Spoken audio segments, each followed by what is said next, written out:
I tell you, there are two important things to a great relationship. So, that connectedness is something that makes great teams. Now, there are two pillars to that connectedness.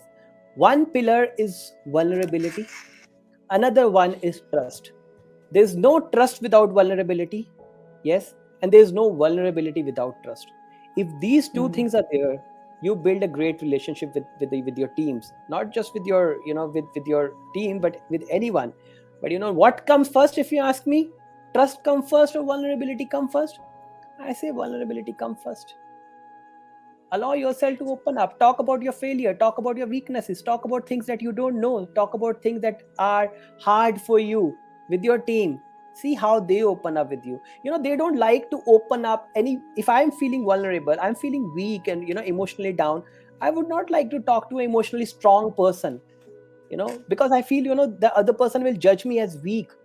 No, the thing is that if I can just open myself and allow that this is what my weakness, this is what my fear is, then you allow the other person that, yeah, this is a safe space to be who I am. And that's what make great teams.